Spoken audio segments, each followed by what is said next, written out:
مردی که خود را بردیای دروغین پسر کوروش کبیر جا زد و مدتی بر ایران پادشاهی کرد.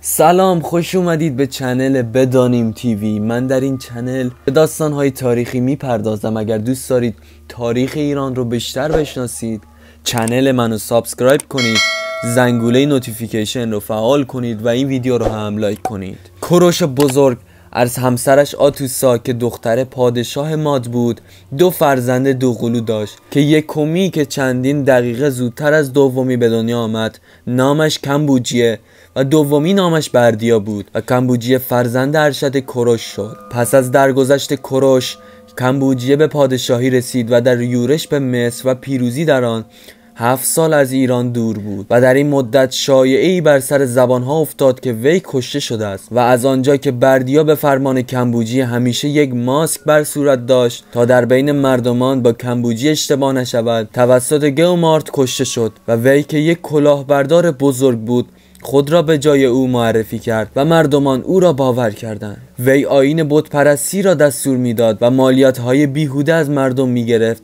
و پایتخت خود را در حکمتانه قرار داد.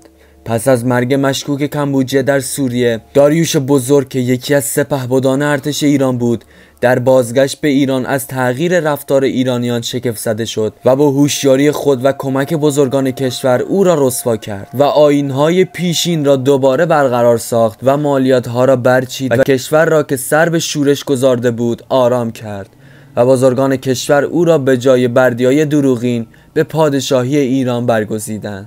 بردیا به دست گئومات کشته شد. این مطلب گفته خود گئومات به داریوش بزرگ است. در مورد ماجرای بردیای دروغین حرف و حدیث و گمان زنی های زیادی است.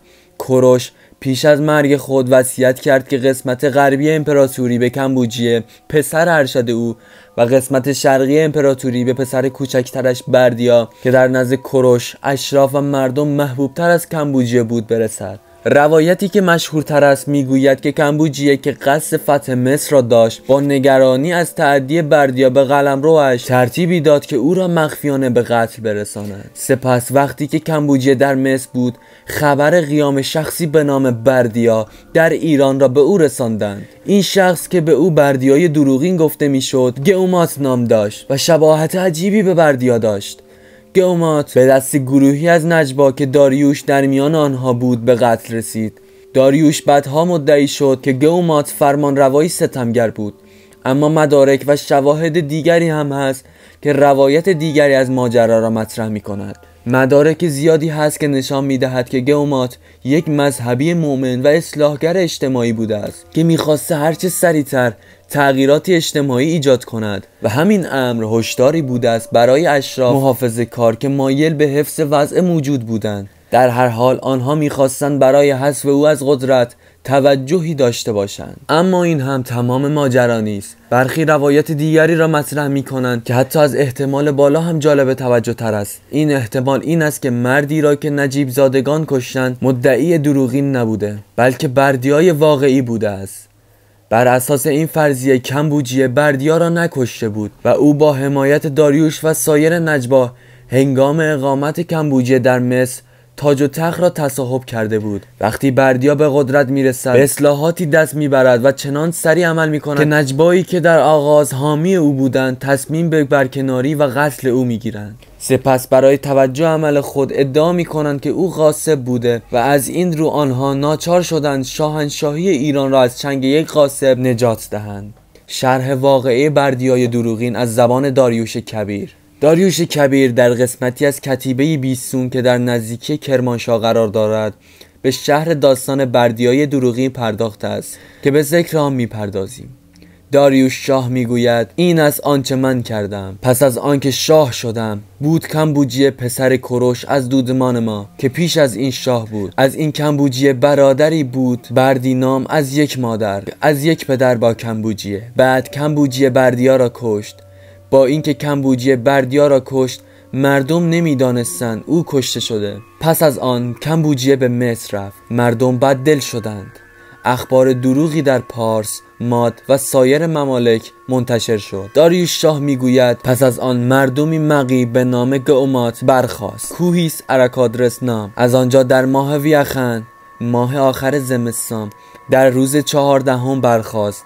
مردم را فریب داد که بردیا پسر کوروش برادر کمبوجی هستند.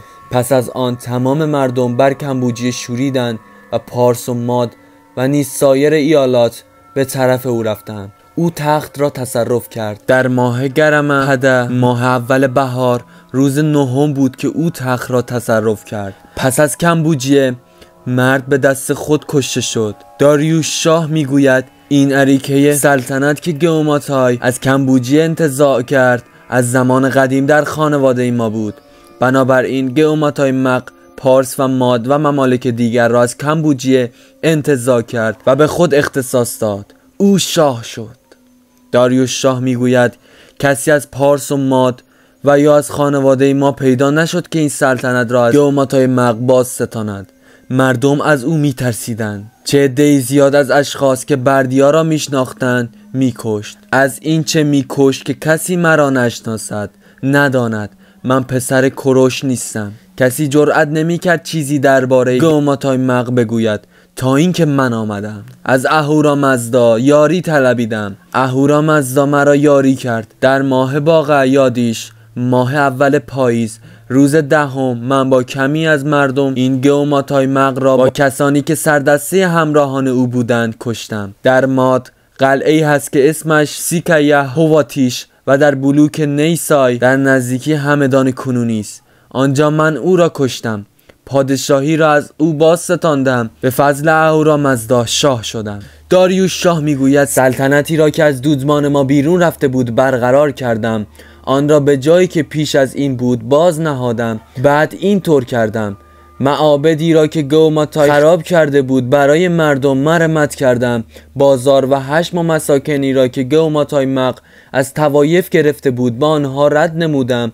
مردم پاس، ماد و سایر ممالک را به حال پیش برگرداندم. به فضل اهورامزدا این کارها را کردم.